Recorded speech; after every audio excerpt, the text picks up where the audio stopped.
Hello, welcome to Not Dead Yet's weekly music chat. I'm Dan. I'm Lee. Hi.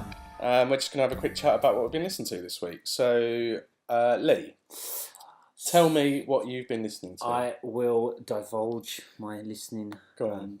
Divulge away. There's a band called Metz who I quite like. I'm not huge. I haven't seen them. I'm not hugely overly. METZ. METZ. It's a Canadian band from Toronto. They've just released their second album and it's titled Two. And their first one was just them. Right. So I'm guessing they're doing that kind of really original thing the bands do. But it's fantastic. I really like it. It's kind of like kind of post-hardcore stuff like Fugazi. Okay. Do you listen to Fugazi? A little bit. Probably back end, like some, part back end of the grunge bands. I think they got kind of like Mudhoney kind of esque comparisons, but I kind of see them more in a like this kind of forceful. They don't do like verse chorus verse so much. It's just kind of like big solid, like guitars, and I think it's just a 3-piece. Yeah. So it's quite kind of like kind of a bit bone crunching, but not like metal that sort of thing. Just post hardcore. So I'd say it kind of like sits in with like Fugazi, maybe with moments of "And You Know Us by the Trail of Dead." Mm-hmm. So really good. Out on Sub Pop. Obviously, so it comes with that that kind of Seattle link, but that grunge thing. But no, very good. I've not seen them live. A friend of mine put me onto them, I think last year or the year before, when the first album was out, and I just missed their gig. So they're a recent thing? Yeah. Okay. This is their second album. All right, okay. And really good. I spoke recently about A Place to Very Strangers. Now, they're kind of heavy like that without, they're kind of that kind of wall of noise in a different way. They're not, but it's just kind of like really solid playing. Right. And really good. Emphatic. Yeah. And they don't. The first album, second album, there's not much deviation, but good. There's bands like Fucked Up as well at the moment that are doing the similar sort of thing. But I think Metz do it better personally. I prefer Metz, but they do it better. That I've been to a couple of gigs this week. I've actually been three gigs. So I went to see last Sunday a band called Ventena. And Cold in Berlin. Mm-hmm. Cold in Berlin. Was that on the same gig? Yeah, same gig. Okay, right. It was Cold in Berlin's album launch. Which it was great. I've got Cold in Berlin, a band I'm familiar with. I worked with them, and really good, kind of like doomy. I mean, they had a rooting in like goth indie punk. They always got classed as they always confessed to never really knowing any goth music. So their stuff is more in depth to like Electric Wizard and Black Sabbath. Okay. And that's fantastic as a Black Heart. I think I've heard them play before. Yeah. I think so. Yeah, and they sounds changed over the years, and they're really good and kind of like solid. They've just got a new album out. I went to see. What's the album called? The album's Ashes and Dust. Ashes and Dust. I think Ashes and Dust. Right. I'll check that. Yeah. And I went to see. So I said in the very first one that I worked for a record label, and that label's Mascot. So I had 2 gigs this week. Very different bands.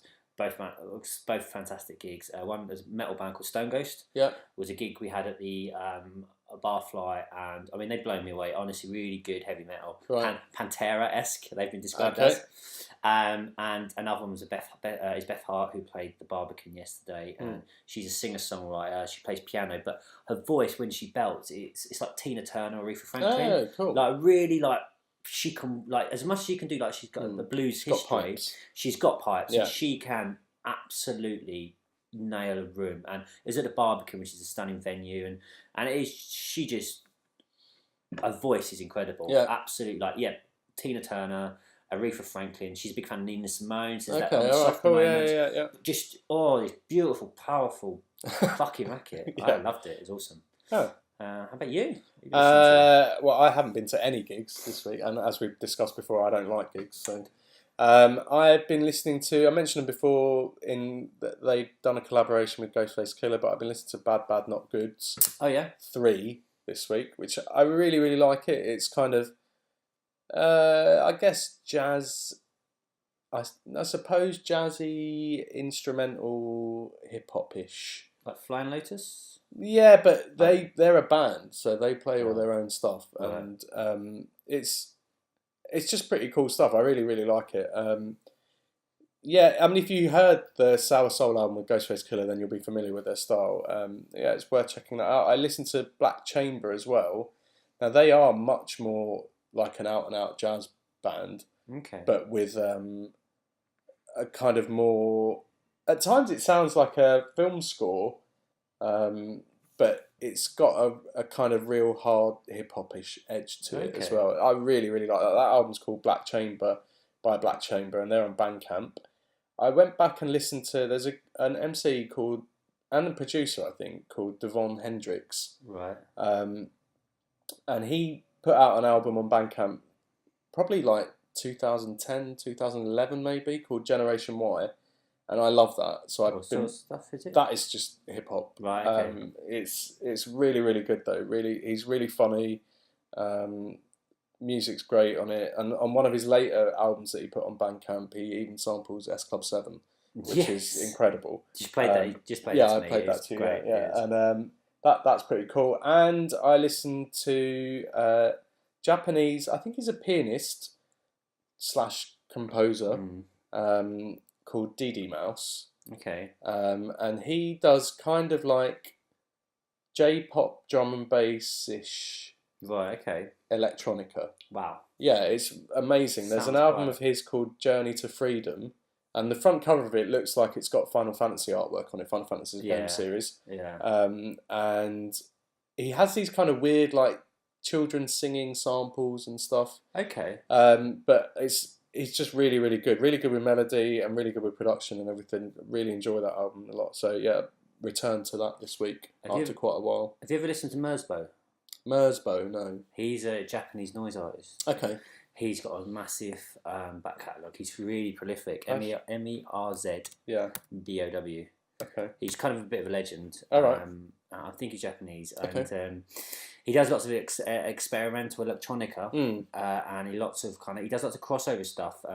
He has done. I know he's done a couple of releases, or at least one release with a band called Boris, who are like a big doom kind of act.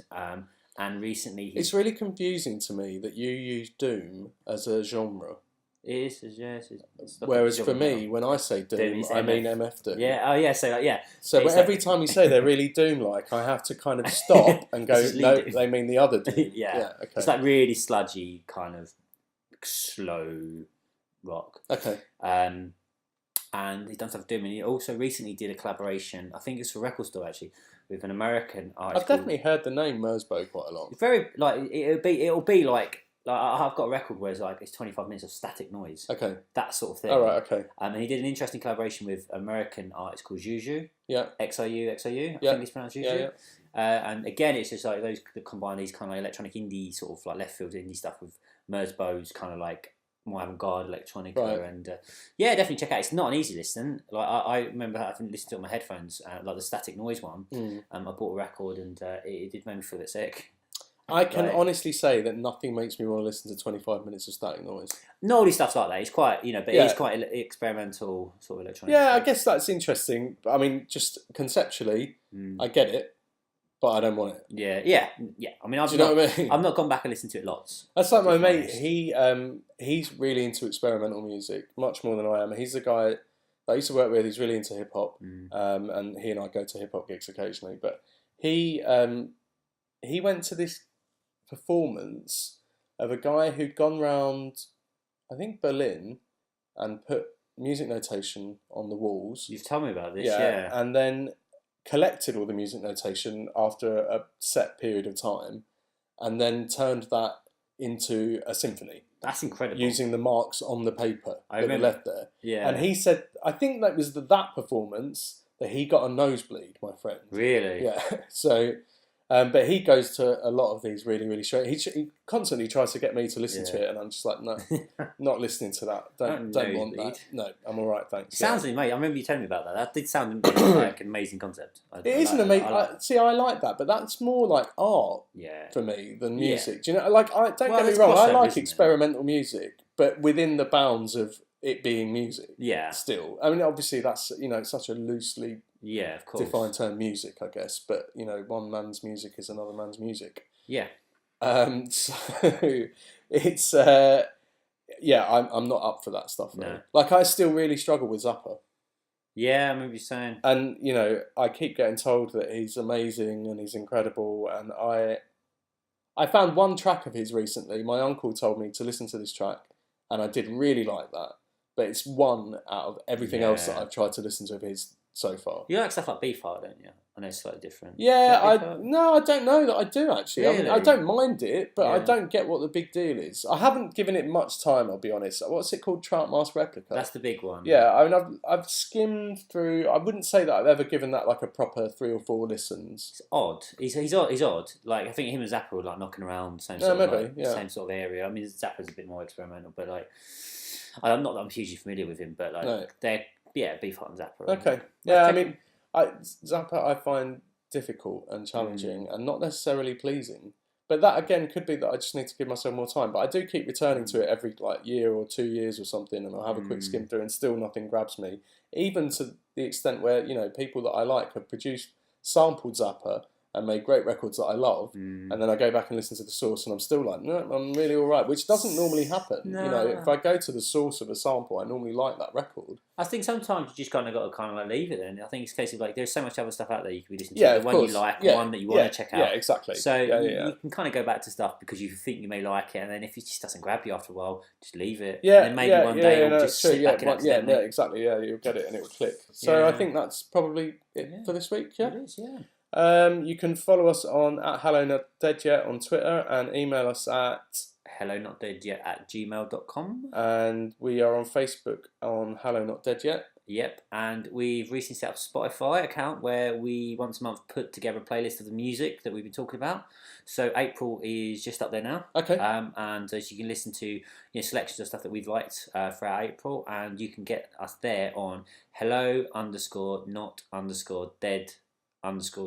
Hello Not Dead Yet _ in the middle. Okay, cool. Yeah. All right, great. Awesome. Okay, so have a good week. We'll see you next week. See you later. Bye. Bye.